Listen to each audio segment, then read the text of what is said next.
Hello and welcome back to Eura's series of interviews with our amazing members all over the world.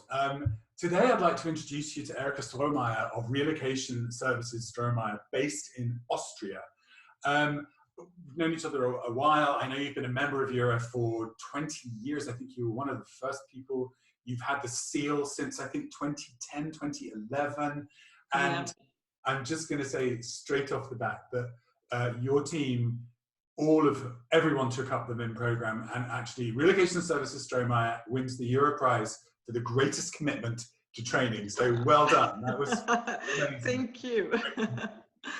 Erika, we were just saying before the call, I know that Austria was very on top of COVID-19. How are things in Austria now? Well, at the moment, we only really have a few hundred infections throughout the country, and the situation is very stable. On a daily basis, only a handful of new infections are reported.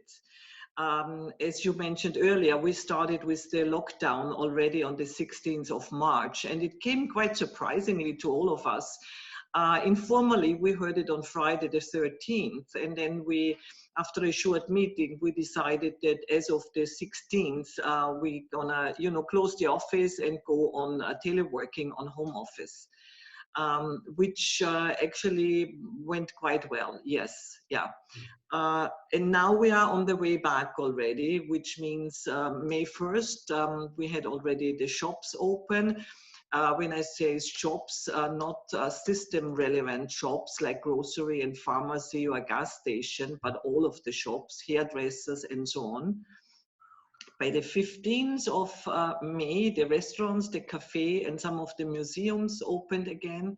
And now, by the end of this month, the tourism section is going to open again. That means also by 1st of June, we can have indoor and outdoor events up to 100 people. 1st of July, events indoor and indoor up to 250 people, outdoor even up to 500, and so on. We still have border restrictions, but some of the borders, like to Germany and Switzerland, has been loosened. But Austria still has a 2 weeks quarantine when entering Austria again. But we have a lot of bilateral agreements are currently under discussion. So I'm pretty sure that the neighboring countries will be able to enter Austria pretty soon without any restrictions. That's amazing. I mean, it was such the lockdown came just that bit earlier than other countries, and it's made such a huge difference. I mean, how are people feeling in Austria right now? I think that we are all quite happy that we return to a kind of normal life. And most of the Austrians were absolutely in favor of the action that were taken by the government and followed the regulations. What people are worried about is, of course, economic implications of the lockdown. In Austria, we have very good government support schemes, but still we have a very high unemployment rate now, which is currently 12.8% under national definition, which equals 4.9% by international measures. And this might sound very low in comparison to other countries, but of course we compare our rates to the past. Beside the unemployment rate, we have an even much higher number of people who work short time. In total, it is reported that 1.3 million people are on short time at the moment. And you have to understand that Austria is a very small country. We have altogether only 8.9 million citizens.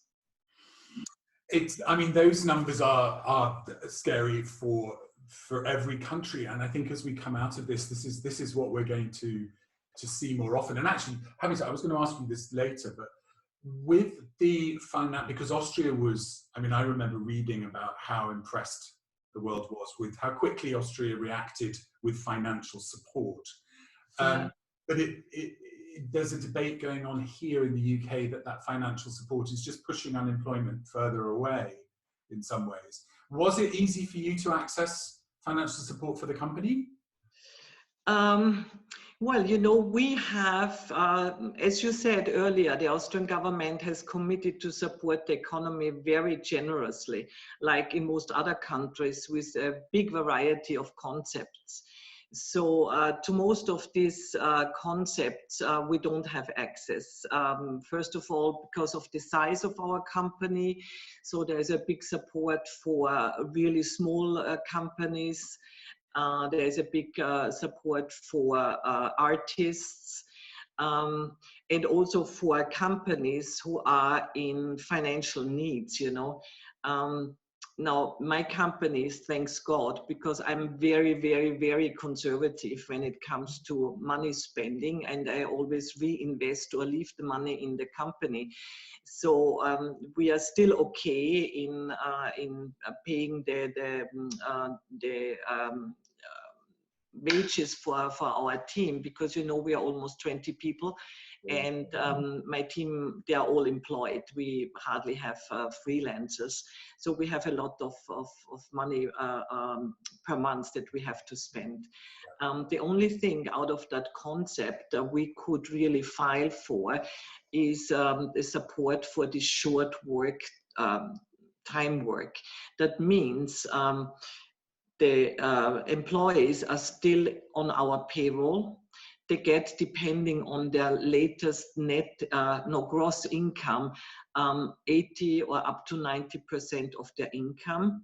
But we define that they might only work 30% of their normal work time.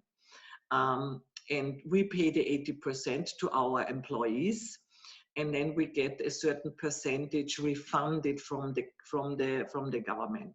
So this is something that we filed for. It is, I think, a very good tool, really, for companies like ours. It was, but it was very, very administrative. It was very, very difficult to find out what the real requirements are. And now finally we thought, okay, we did it, and we spent really many hours in researching. And then just a couple of days ago, the company announced that they have revised the requirements. So within the next few days, we're gonna try to find out what the new requirements are. Yeah, it's very interesting talking to people about how these programs have been rolled out. Because yes, it's very challenging. I mean, thank goodness, in a way, you know, there was some time. I wanted to ask you, we were talking just before we started recording about how people are readjusting to life becoming more normal again. How is that going in Austria? It's difficult because not everybody, I mean, we have people around who are still very insecure in what they should do and what they shouldn't do. So you know, we can go to the restaurant now, and even in the restaurant, you as a guest, you don't have to wear a mask. Only the waiters have to do that, or the shield, whatever they decide on. So only recently I wanted to go with some friends, and just a few of them said, no, we are not going yet because it is still too insecure for us. And we live on the countryside, so there is, from my point of view, not really a big risk if you go out to a restaurant, you know, whatever kind of sort. Or the other thing that happened to me just a couple of days earlier, I went to the cleaners to drop off some stuff, rushed out of the car, wanted to open the door, and then I realized, oh my God, I need a mask. So I ran back to the car, opened the car door. There was no mask. So I had to drive back home to fetch the mask and go back, only for a few seconds of dropping off something in a shop. So it's kind of irritating, really. I mean, we are happy that it is allowed, but on the other hand, if I think about going to a concert, which would be allowed already by the beginning of June, I'm not sure if I feel comfortable with that. So It is, you know, it has both sides. We are happy, absolutely, but on the other hand, we are still a little careful. Um, but it's not only in your private life; it's also, you know, in business. Like, you know, we had this regulation, or we have these team meetings regularly with the whole team once a week, and then the topic came up, okay, if somebody can come now, like from Germany, you know, under some circumstances they can come in now, would our team feel comfortable if our client sits in their car? And then after long discussions, we decided, no, it's the company decision. We're not going to have anyone in our car. They have to follow us by a leased car or by a taxi or rental car or whatsoever. Now, we wanted to, you know, write this down, have our team members sign it so that they know what kind of precautions they have to take, and also get the pre-information on our clients so that they know beforehand, you know, how a housing tour or an orientation tour can take place. Now, the paper was ready, not signed yet, and then our government announced again, well, now it is allowed that 4 people can sit in a car, and they don't have to be from the same household. So in each row of the car, you can have 2 people. So now we're starting to rewrite this agreement again. And this is how it works at the moment. You know, there's almost on a bi-weekly basis, we have new situations that we have to adapt to on the private and also on the business side. It's really interesting that you say that, because the last few days, as I've been talking to members, they've been saying exactly what you're saying, that you put a policy in place, you talk with your team, you decide, okay, we need space in the vehicles, we need to do the home searches with one person. And then the rules change, but our minds haven't changed. No. We're still feeling the risks. So it is very interesting. Yeah. And you mentioned that the borders are starting to open, so I'm guessing that you are now getting more initiations, especially from countries that are, you know, very attached to Austria, like Switzerland and Germany. Do you know when they will drop the 14-day rule?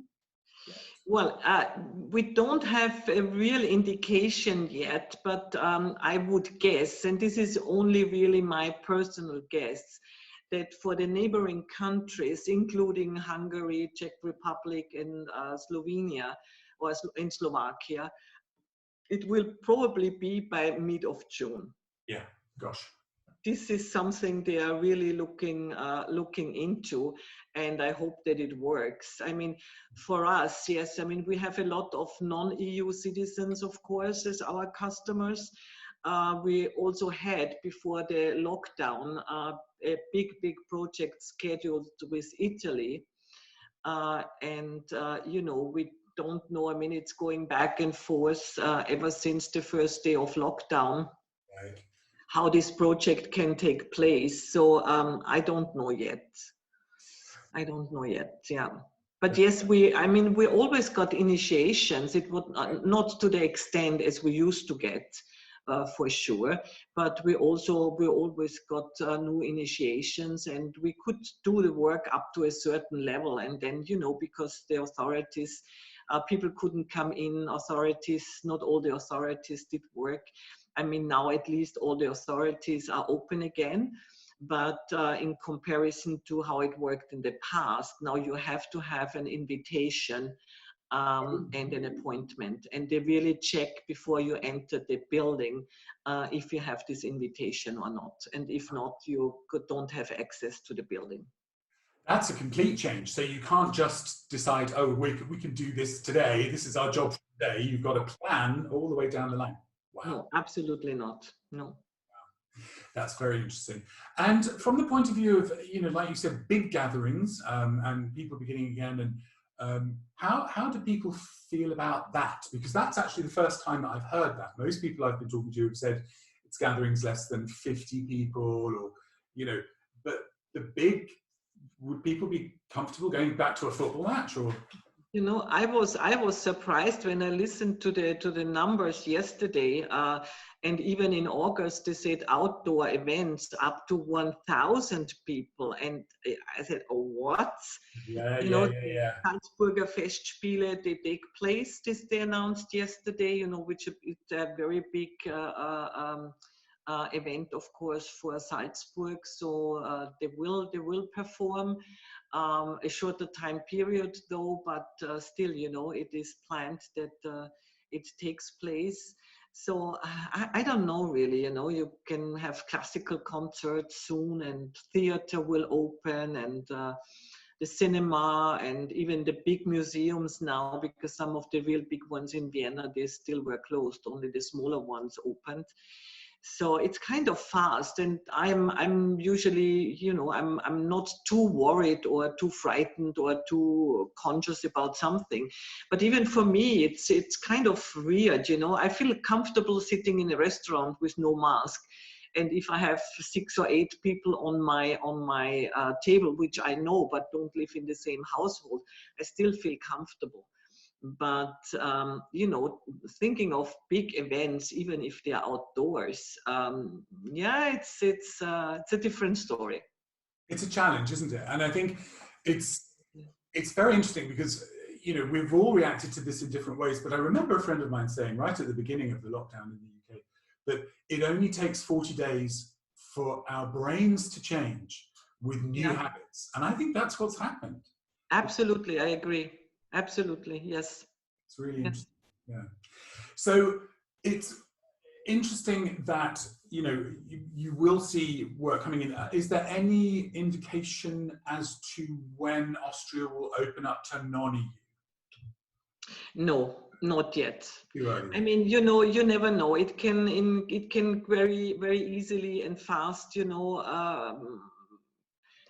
we- uh, infections can pop up, or neighboring countries, or even in Asia. You never know what really happens. I mean, if everything goes the same way as it did now and so far, there might be the possibility for autumn, you know, end of this year.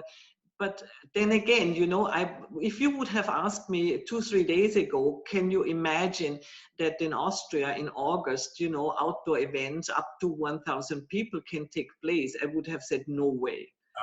You know, so it's really difficult, and yeah, to foresee.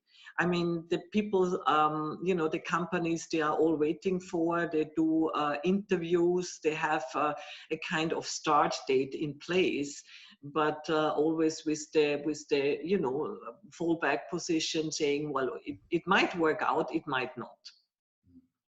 And I think that's going to change for all of us over the next months. We, like you say, it's impossible to tell. We will see, you know, what happens as we all start to open up. But it's great to hear you sound so positive. It's great to hear that, you know, that our neighbouring countries are getting ahead of this curve. It's very good to know. I'd love to come back and have this conversation with you again in July and see where we all are then. That would be great. I'm happy to do that, because, you know, I can't really take big vacations now, but I That's have right. planned my first vacation beginning of June, because I have not been to Salzburg for, I think, more than 20 years, because it's so full of tourists. And Yes. the same in Hallstatt, you know, which is in the hands of the Chinese for many years. So I said, well, I have to use this time period now. And I go to Salzburg, Hallstein, you know, all these lovely areas in Austria. And I really look forward to.